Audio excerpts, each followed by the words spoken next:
This is Chris Guzman with the Bolo Punch Boxing Hour. I'm here with David Tua. Just stood there with a very game Cerrone Fox.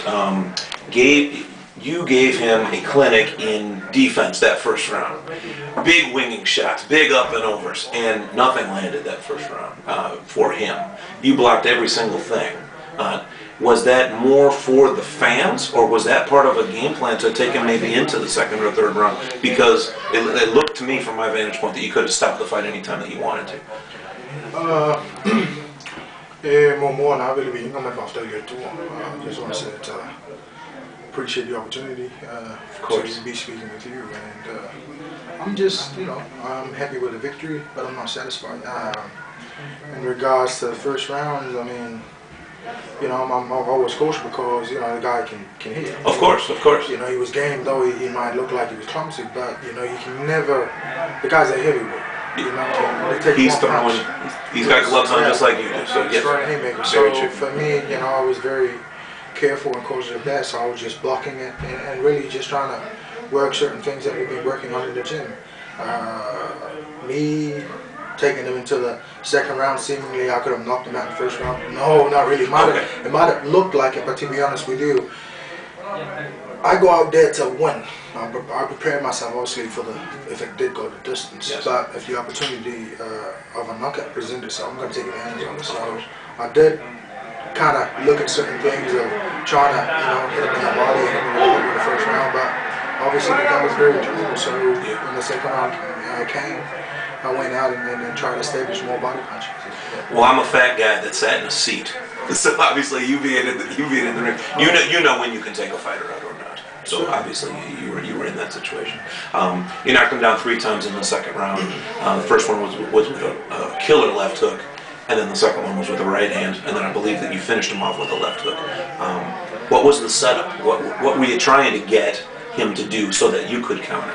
Well, I wasn't so much concerned with what he was doing because I know that he was out there and he was throwing a lot of big punches, overhand right, a lot of leaping left hooks. So for me, I have to capitalize on the body really and try and work that jab. So I think it was a matter of me establishing that distance, establishing the jab, and then obviously when the opportunity presented itself, I went for gold. Of course, of course. I don't want to take any more of your time, champ. Give me a name. Who are you heading for?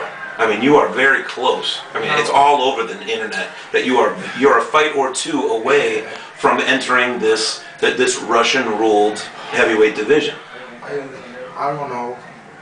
Right now,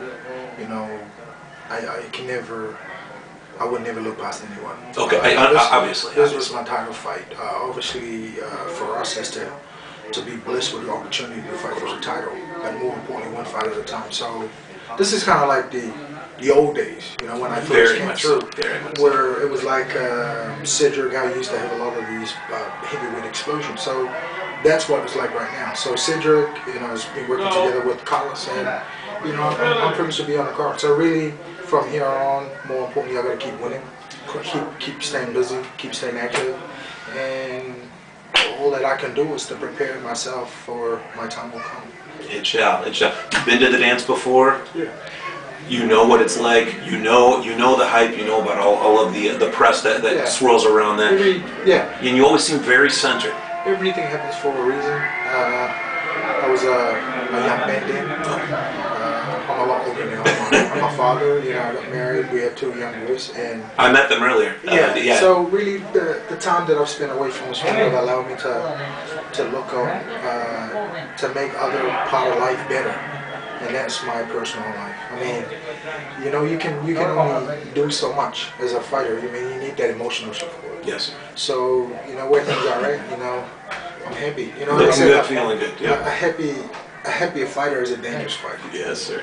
So that's where it's at. Well, I thank you for that. I thank you so much for the time. So very much for the time. And as always, I've appreciated the support of the fans from day one. Always. Thank you.